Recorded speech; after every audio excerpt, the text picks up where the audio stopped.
नमस्कार, सविताज किचनमध्ये सर्वांचे खूप खूप मनापासून स्वागत. आज आपण सकाळच्या घाई गडबडीत नाश्त्याला पटकन बनवता येणारी रवा इडली बनवणार आहोत. त्याच्यासोबत खाण्यासाठी चटणीसुद्धा छान अशी बनवणार आहोत. ही रव्याची इडली खूपच छान मस्त टेस्टी होते आणि तुम्हाला सांगू का ह्याचं प्रेमिक्ससुद्धा बनवून आपण ठेवू शकतो आणि पाहिजे तेव्हा आपण घाईच्या वेळेस हा इडली रेसिपी नाश्त्याच्या वेळेस आपण करू शकतो.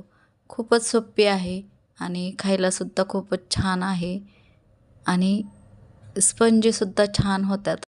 चला तर आपण आत्ता रेसिपीला सुरुवात करूयात. कढई आपण आत्ता गॅसवर ठेवली आहे. तेल किंवा तुम्ही तूपसुद्धा टाकू शकता यामध्ये. मी 2 चमचे असं तेल घेतलं आहे. छोट्या चमच्याने म्हणाल तर 1-2 चमचे, मोठ्या चमच्याने म्हटलं तर 2 चमचे आणि 5 ते 7 असे काजू मी तुकडे क्रंची होईपर्यंत गोल्डन ब्राऊन कलरवर येईपर्यंत थोडेसे भाजून घेतले आहेत. हे आपण ह्या रेसिपीत यूज करणार आहोत पुढे जाऊन. तर आता आपण 1 चमचा असं पोहे खाण्याच्या चमच्यानेच मी मोहरी टाकली आहे. 1 चमचा मोहरी टाकली आहे. 1 चमचा उडीद डाळ टाकली आहे. ऑथेंटिक रेसिपीमध्ये चणा डाळ आणि उडीद डाळ वापरली जाते सर्रास अशी आणि चणा डाळ टाकली आहे 1 चमचाभर असं. जिरं टाकलं आहे अर्धा चमचा आणि खूपच छान टेस्टी ही आपली इडली रेसिपी होते. थोडंसं आपण ह्याला 1 मिनिटभर असं मोहरी फुलेपर्यंत आपण हे करून घ्यायचं आहे. कढीपत्त्याची पाने मी कट करून टाकले आहेत आणि आत्ता आपण यामध्ये हिंग टाकायचं आहे पाव चमचा आणि आलं आणि मिरची अशी मी ठेचून टाकली आहे. तुम्ही तुमच्या पद्धतीने कमी जास्त मिरची कट करूनही टाकू शकता आणि मोठा असा जाड रवा घेतला आहे मी इथे. तुम्ही बारीकही घेऊ शकता पण जाड घेतला की म्हणजे कशा इडल्या छान फुलतात आपल्या. आणि गॅस बंद आहे. फक्त गरम करून घ्यायचा आहे हा रवा आणि एका बाउलमध्ये काढून घ्यायचा आहे. हा रवा घेतलेला आपण हा असाच स्टोअर करून ठेवू शकतो महिनाभर आणि ह्याची आपण इडली कधीही बनवू शकतो. ह्याचं फक्त जास्त आपल्याला प्रमाण घेऊन बनवायचं आहे. आणि आत्ता ह्यात चवीनुसार मीठ टाकलं आहे मी आणि यामध्ये छान असं मिक्स करून घ्यायचं आहे आणि 1 कप असं मी ताजं दही घेतलं आहे. ज्या कपाने रवा मोजला आहे त्याच कपाने मी दही घेतले आहे आणि छान असं मिक्स करून घ्यायचं आहे. आपलं हे प्रेमिक्स छान असं दह्यामध्ये मिक्स करून घेतलं आहे आणि अर्धा कप असं दही घेतलं आहे. त्याच कपाने मी अर्धा कप असं पाणी टाकलं आहे. आपल्याला कमी जास्त लागत असेल तर अजून अजून आपण पाणी थोडंसं वाढवू शकतो. आता मी हे ते एक खिसलेले गाजर घेतलं आहे. तर तुम्ही यामध्ये दुसऱ्या भाज्याही टाकू शकता. इथे मी कोथिंबीर घेतली आहे फ्रेश अशी कट करून. इथं तुम्ही सिमला मिरची घेऊ शकता किंवा परसबी घेऊ शकता. आपल्या आवडीनुसार भाज्या टाकू शकतो आपण. तर इथे मी फक्त गाजर टाकलं आहे आणि कोथिंबीर. छान असं मिक्स करून घेतलं आहे आणि आत्ता आपल्याला झाकण ठेवून हे 20 मिनिटासाठी ते अर्धा तासासाठी असं ठेवून द्यायचं आहे बाजूला.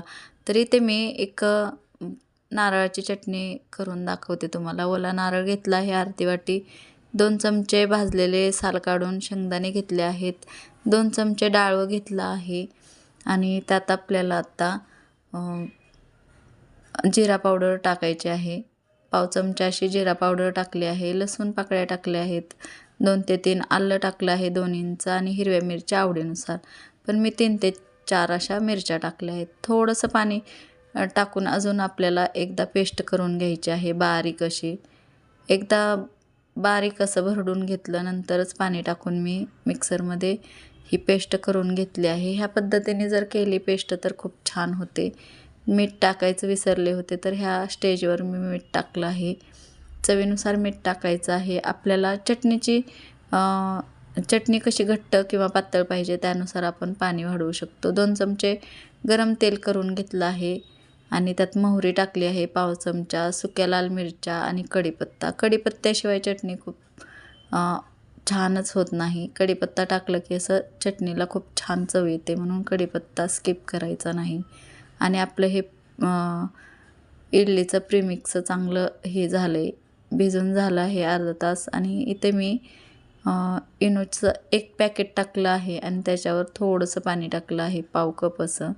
कारण थोडासा रवा फुलला होता म्हणून थोडंसं जास्त पाणी टाकलं आहे. एकीकडे मी इडलीच्या पात्रामध्ये एक तांब्या असं पाणी उकळायला ठेवलं आहे आणि आता आपण हे तेल लावून घ्यायचं आहे किंवा तुम्ही ह्याच्यावर ओलसर कापड करून ठेवू शकता.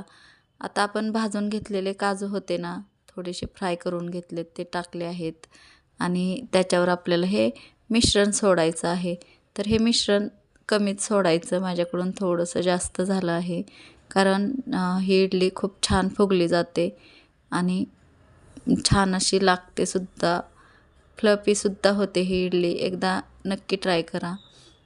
आणि अशा पद्धतीने मी टाकून घेतलं आहे मिश्रण. एकीकडे पाणीसुद्धा खूप छान उकळलं आहे आणि आत्ता आपल्याला हे 15 मिनटासाठी किंवा 12 मिनटासाठी आपल्याला हे मध्यम गॅसवर आपल्याला ही इडली छान अशी वाफवून घ्यायची आहे. खूप छान वाफवली गेली आहे. तुम्ही बघू शकता 12 ते 15 मिनिट लागतात. पण हे प्रीमिक्स जर तयार असेल तर ही इडली खूपच आपली लगेचच तयार होते. डब्याला किंवा नाश्त्याला आपण ही इडली नक्की खाऊ शकतो आणि छान असा पोटभरीचाही नाश्ता होतो. आणि तुम्ही बघू शकता थंड झाल्यावर मी ओलसर चमचा करून ही इडली काढून घेतली आहे आणि खूप छान तयार झाली आहे. स्पंजीच तयार झाली आहे, तेवढीच खायलासुद्धा टेस्टी झाली आहे. आणि त्याच्याबरोबर खाण्यासाठी आपली ओल्या नारळाची चटणीसुद्धा तयार आहे. तर ही रेसिपी कशी वाटली नक्कीच तुम्ही सांगू शकता मला कमेंटद्वारे. आणि रेसिपी आवडली तर नक्कीच व्हिडिओला लाईक करा, शेअर करा आणि चॅनलला नक्कीच सबस्क्राईब करा. अशाच नवीन नवीन रेसिपीजसोबत आपण भेटूयात पुढच्या. तोपर्यंत धन्यवाद.